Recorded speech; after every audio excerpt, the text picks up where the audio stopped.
तो ये तो तय नेताजी लोग करते हैं किस तरह का क्या होना है, लेकिन हम लोगों का जो संगठन मजबूत करने का काम है, जो अपनी पार्टी का योजना को बताने का काम है, वो काम हम लोग कर रहे हैं। बाकी तय अपनी पार्टी करेगी, शीर्ष के नेता करेंगे। होगा 17 महीने की जब सरकार में हमारे नेता तेजस्वी प्रसाद यादव जी थे, तो 17 महीने में कितने उन्होंने काम किया। 5 लाख नौकरियां दी, 50,000 करोड़ की निवेश कराए और जाति जनगणना करवाए और आरक्षण में बढ़ोतरी करवाए। तो 2005 में बजट था, वही बजट अभी भी है, कुछ भी बढ़ोतरी नहीं हुई है। क्या मिला? न बेरोजगारी पे बात हुई, न महंगाई पे बात हुई, न किसान को कोई बात हुई। तो ये सब हमारी जनता को क्या चाहिए? महंगाई से निजात चाहिए, बेरोजगारी का रोजगार चाहिए, तो उस पर तो बात कोई सरकार की नहीं। नमस्कार, मेरा नाम है शुभम और आप देखना शुरू कर चुके हैं बिहार मिरर। देखिए, इस वक्त हम लोग कटिहार जिले के कुर्सेला में मौजूद हैं और यहाँ पे माई बहन योजना को लेकर के लगातार जो है वंदना जी हमारे साथ जुड़ी हुई हैं। लगातार आप मैडम जागरूक कर रही हैं। तेजस्वी यादव ने कहा है कि माई बहन योजना जो है वो बिहार में एक विकास जो है उसकी एक गाथा लिखेगा और महिलाओं के लिए खास तौर से तेजस्वी यादव ने माई बहन योजना का जिक्र किया है कि सरकार आएगी तो इन सारी मुद्दों पे जो है बातचीत होगी। लगातार वो जनसंपर्क भी कर रहे हैं, लेकिन दूसरी तरफ आप भी हैं जो लगातार क्षेत्र में घूम करके महिलाओं से बातचीत कर रही हैं, उन्हें समझा रही हैं कि अगर तेजस्वी जी आते हैं तो क्या कुछ लाभ मिलेगा, क्या कुछ योजना है। तो ऐसे में जब आप कुर्सेला पहुंची तो क्या कुछ आपका यहाँ पे रणनीति रहा, किस तरह से आपने लोगों को समझाया, महिलाओं से आपने बातचीत की है? जी बिल्कुल, बहुत बहुत धन्यवाद आपको। मैं आपके चैनल के द्वारा मैं बताना चाह रही हूँ कि मैं पूरे कटिहार जिला में और खास करके बराड़ी विधानसभा में मैं तीनों प्रखंड में लगातार महिलाओं से मिल रही हूँ और शवों की समस्या को देखते हुए, जैसा कि हमारे नेताजी तेजस्वी प्रसाद यादव जी ने घोषणा किए हैं माई बहन मान योजना। और आपने देखा होगा कि कटिहार जिला में जो संवाद कर रहे थे, कार्यकर्ता संवाद, उसमें सबसे पहले महिलाओं से मिल रहे थे हमारे नेताजी। ऐसा मैं पहली बार इतिहास में देख रही हूँ कि कोई भी नेता आ रहे हैं तो सबसे पहले महिलाओं से मिल रहे हैं और महिलाओं की समस्या को समझ रहे हैं। और आधी आबादी हमारी महिलाओं की है और उनकी समस्या समझना बहुत बड़ी बात है। और जिस वजह से परेशानी की समझने के बाद हमारे नेता ने माई बहन मान योजना 2500 रुपया अपनी योजना में रखे हैं और 200 यूनिट बिजली फ्री और 400 जो अभी वृद्धा पेंशन मिल रहा है वो 1500 रुपया करने वाले हैं।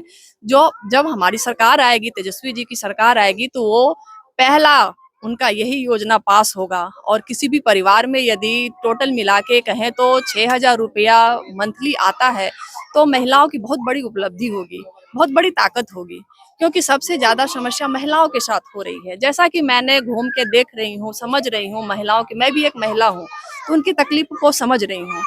वो बहुत ज्यादा इस महंगाई से, और ये जो आपका देख रहे हैं कि गैस सिलेंडर की इतनी महंगाई है, 1200 है, वो कहने को 1200, लेकिन 500 जब हमारी सरकार आएगी तभी वो 500 हो पाएगी। तो ऐसे ऐसे बहुत सारी समस्याएं हैं जिस कारण से महिलाएं परेशान हैं। और हम लोग चाहते हैं कि इस बार और पूरी महिलाएं भी इस बार चाह रही हैं कि हमारी नई सरकार आए, नए युवक मुख्यमंत्री बने, जो कि हम लोगों की समस्या का समाधान होगा। एक तरफ मैडम आप घूम रही हैं लगातार, माई बहन जो मान सम्मान योजना है इसको लेकर के आप क्षेत्र में महिलाओं से मिल रही हैं, तो वहीं दूसरी तरफ तेजस्वी यादव भी कह रहे हैं कि क्षेत्र में जाइए, महिलाओं से मिलिए, उन्हें बताइए कि क्या योजना है। तो ऐसे में लग रहा है कि आगामी समय में जो चुनाव की रणनीति है, चुनाव में है, तो कहीं ना कहीं वंदना यादव की भी उसमें एंट्री होगी, क्योंकि बरारी जो विधानसभा है उसमें कई बातों का जिक्र होता है। तो ऐसे में लग रहा है कि वंदना यादव आगामी चुनाव में एंट्री मिल जाएगी वंदना यादव को। तेजस्वी यादव से कुछ बातचीत हो गई है, क्योंकि लगातार आप क्षेत्र में घूम रही हैं और तेजस्वी यादव का भी वही कहना है कि क्षेत्र में जाइए और जो मेहनत करेंगे उनको सम्मान दिया जाएगा। तो लग रहा है कि वंदना यादव भी कहीं ना कहीं इस मेहनत के पीछे जो है कहीं ना कहीं चुनाव की रणनीति भी है। नहीं, बिल्कुल, ये तो बहुत अच्छी बात है कि हमारे नेता इस चीज़ पे निगरानी रख रहे हैं कि हमारे क्षेत्र में सब लोग लगे हुए हैं और ख़ास करके महिलाओं को, हम महिलाएँ हैं प्रदेश महासचिव तो जागरूक कर रहे हैं। तो ये तो तय नेताजी लोग करते हैं किस तरह का क्या होना है, लेकिन हम लोगों का जो संगठन मजबूत करने का काम है, जो अपनी पार्टी का योजना को बताने का काम है, वो काम हम लोग कर रहे हैं। बाकी तय अपनी पार्टी करेगी, शीर्ष के नेता करेंगे। बजट सत्र चल रहा है, कल बिहार बजट भी पेश हुआ, सरकार का जो अंतिम बजट था वो इस बार पेश किया गया। लगातार कहा गया कि पूर्णिया एयरपोर्ट खुलेगा, 3 महीने के अंदर खुल जाएगा।